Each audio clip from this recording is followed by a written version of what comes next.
Сәлеметсіздер ме, менің оқушыларым? Бүгін 7 класс алгебра В бөлімі бірінші БЖБ, бірінші 90-ға арналған екінші нұсқасын қарастырамыз. Бірінші есепте 7.210.210-ның осы санды стандарт түрге келтір дейді. Енді стандарт түрге келтіру үшін оның шартын жаза кетейік. А көбейтілген 10-ның n дәрежесі. Бұл жердегі А деген санымыз 1-ге тең болуы мүмкін, немесе 10-ға дейінгі сан болуы шарт. Осы шартты қанағаттандырған кезде берілген санды біз стандарт түрге келтіреміз. Енді 7 бүтін деп алайық. 7 бүтін 100-21 көбейтілген 10-ның. Енді үтір қойылғаннан кейін, үтірден кейінгі сандарды сол 10-ның дәрежесі етіп жазамыз. 1, 2, 3, 4, 5, 6. Енді қараймыз, бізде бұл қай жауапқа келіп тұр? Е жауабына келіп тұр. Жауабы Е. Екінші есеп. Өрнекті ықшамдаңыз дейді. N-ның минус 2 дәрежесі, 2 көбейтілген M-ның минус 4 дәрежесі. Жақшаны жабамыз, минус 4 көбейтілген 7, N-ның 5 дәрежесі көбейтілген M. Енді бұл жерде бірінші теріс дәрежеден құтылу үшін біз бөлшектің алымы мен бөлімнің орнын ауыстырамыз. 2 көбейтілген m-ның минус 4 дәрежесі, n-ның минус 2 дәрежесі. Жақшаны жабамыз, 4 болады. Көбейтілген 7 көбейтілген n-ның 5 дәрежесі көбейтілген m. n-ның 5 дәрежесі көбейтілген m. 16 мен 7-ні көбейтеміз. 16 мен 7-ні көбейтсек 112 болады. 112.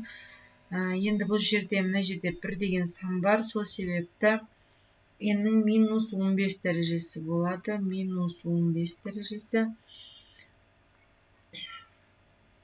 Бөлшектің бөлімде тұрған сан жоғары қарай шыққан кезде формула жаза кетейін. А-ның минус n дәрежесі жоғары қарай көтерілген кезде ол оң сан болады екен. Оң сан болады. Сол себепті минус 8 жоғары қарай кеткенде плюс 8 болады. N-ның 8 дәрежесі көбейтілген N-ның 5 дәрежесі.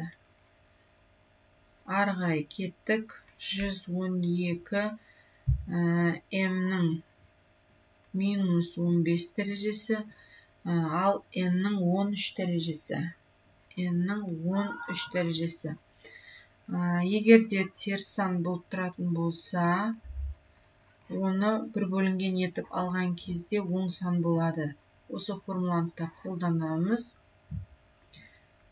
Сол себепті бөлшек қоямыз. 112 көбейтілген n-ның 13 дәрежесі, ол бөлшектің алымында қалады. Себебі дәрежесі бізде оң санмен беріліп тұр, ал минус 15 бөлшектің бөліміне түсіп кетеді. Сонымен m-ның 15 дәрежесі болады. Үшінші есепте өрнектің мәнін тап. 3-дің 0 дәрежесі көбейтілген 9-дің минус 6 дәрежесі, 27-ның минус 6 дәрежесі көбейтілген 3-дің 3 дәрежесі. Кез келген санның 0 дәрежесі 1-ге тең. Осы формуланы қолданамыз. 1 көбейтілген 3-дің квадраты көбейтілген минус 6. 27 деп отқанымыз 3-дің 3 дәрежесі бөлінген жақшаның сыртына минус 6. Көбейтілген 3-дің 3 дәрежесі. 1 көбейтілген 3-дің минус 12 дәрежесі, 3-дің минус 18 дәрежесі көбейтілген 3-дің 3 дәрежесі. 3-дің минус 12 дәрежесі, ал енді жерде дәрежелері m. Бұл жерде егерде А-ның n дәрежесі болса, онда олар қосылады. Осы формуланы қолданамыз. Сөйтіп 3-тің қосқан кезде минус 18 плюс 3 деп отқан кезде бізде минус 15 болады. Егерде дәреже көрсеткіші А-ның 1 бөлінген А-ның минус n дәрежесі болатын болса, жоғарыға көтерілген кезде ол плюс болады. Осы формуланы да пайдалануға болады. Сонда 3-тің минус 12 дәрежесі көбейтілген 3-тің 15 дәрежесі.